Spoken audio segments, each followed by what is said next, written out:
Assalamualaikum warahmatullahi wabarakatuh. Kembali lagi kita dalam perkuliahan daring ini, mata kuliah manajemen penerbitan ya. Di sini kita akan menggali tentang sejarah penerbitan buku di Indonesia. Ya. Nah, penemuan mesin cetak oleh Gutenberg pada 1440 Masehi di Jerman merupakan tonggak bagi sejarah perbukuan ya. Mulanya mesin itu digunakan hanya untuk penggadaan dan penyebaran Injil. Jadi buku itu hanya untuk keagamaan saja awal mulanya ya. Setelah perkembangan masa, mesin tersebut digunakan untuk berbagai percetakan buku-buku pengetahuan ya, atau buku-buku tentang karya sastra dan lain sebagainya. Nah, di Indonesia sendiri dibagi beberapa masa ya tentang penerbitan di sini, perkembangan penerbitan di sini pada masa sebelum penjajahan yang pertama, dan yang kedua pada masa penjajahan. Nah, pada masa sebelum penjajahan berbicara tentang penerbitan buku di Indonesia, tentu kita tidak bisa dilepaskan dari budaya tulis Nusantara ya. Kita sudah mengenal dulu itu banyak karya-karya tulis tangan yang dituliskan di daun lontar ataupun di batu-batu seperti itu, gitu ya. Nah, pada masa itu perbukuan masih berupa naskah-naskah yang ditemukan dalam bentuk buku maupun kumpulan lembaran daun lontar yang tulis tangan. Nah, materi yang ditulis pun beragam, mulai dari naskah resmi kerajaan, karya sastra, babat, dan ayat-ayat suci ya. Kemudian pada abad 16 mulai muncul penulisan kitab-kitab agama Islam ya, di bidang fikih, tasawuf, teologi, yang persebarannya itu banyaknya ada di Jawa dan Sumatera, seperti itu ya. Nah, ini pada masa sebelum penjajahan.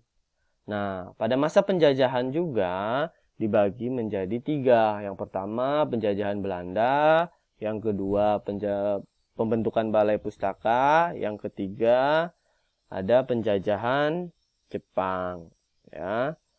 Nah, pada masa penjajahan Belanda itu pada abad 17 VOC mendatangkan mesin cetak ke Hindia Belanda. Ini menjadi awal dunia percetakan di tanah air kita ini ya, di Indonesia ini.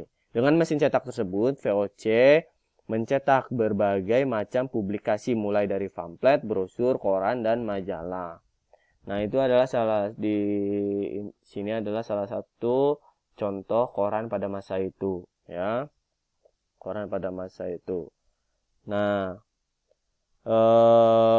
sejak Hindia Belanda dikembalikan ke Inggris pada tahun 1812, percetakan dikendalikan sepenuhnya oleh negara ya, negara Indonesia ini. Meski perusahaan percetakan berlokasi di negara Belanda ya, dikendalikan oleh Indonesia, tetapi mesin perusahaan percetakannya masih ada di Belanda. Makanya Belanda itu pada saat itu mendominasi sekali tentang tulisan-tulisan kuno, terutama tulisan-tulisan kuno Sunda itu banyak ya di museum di sana. Nah, di museum di Belanda itu banyak peninggalan-peninggalan sejarah kita yang disimpan rapih di sana, di Belanda itu ya. Nah, di sini tentang pembentukan balai pustaka ya.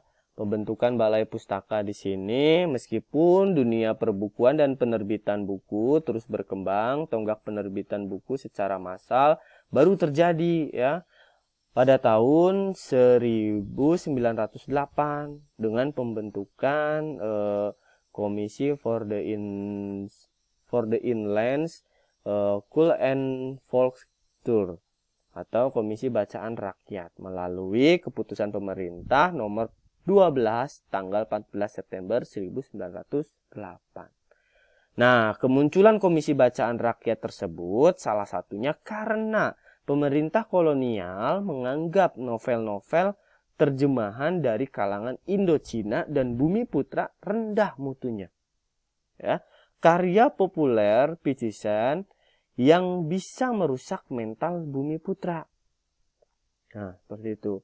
Nah, pada tahun 1917, komisi ini berganti nama menjadi Balai Pustaka dan mulai mencetak ratusan karya mulai dari karya dalam berbagai bahasa ya karyanya ya. Puluhan karya sastra Bumiputra berbahasa Melayu mulai terbit ya, seperti Sidi Nurbaya seperti itu ya. Dan pada itulah sejarah dari pembentukan Balai Pustaka. Nah, namun setelah maraknya penerjemahan karya asing pada perempat pertama abad 20 itu, Balai Pustaka mulai melakukan penerjemahan-penerjemahan novel Eropa ke dalam bahasa Melayu. Ya, karya-karya yang diterjemahkan Balai Pustaka berbeda dengan karya terjemahan penerbit-penerbit di luar. Ya, seperti itu.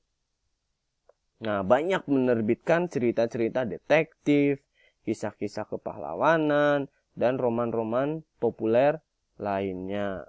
Ya, seperti itu. Nah, ini kisah tentang pembentukan Balai Pustaka. Nah, di sini di masa penjajahan Jepang itu sebentar ya, karena tidak selama Belanda, masa penjajahan Belanda ya.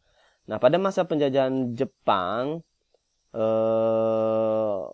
pada masa kependudukan Jepang, menurut sejarah ya, penerbitan buku dan seluruh jenis media yang ada digunakan oleh tentara Jepang untuk kepentingan propaganda. Nah, jadi media-media yang digunakan, media massa pada saat itu, surat kabar yang pada saat itu, ketika tidak berkaitannya dengan propaganda Jepang, maka akan dilenyapkan. Gitu ya.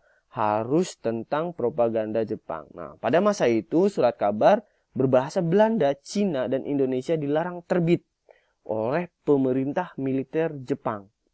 Ya.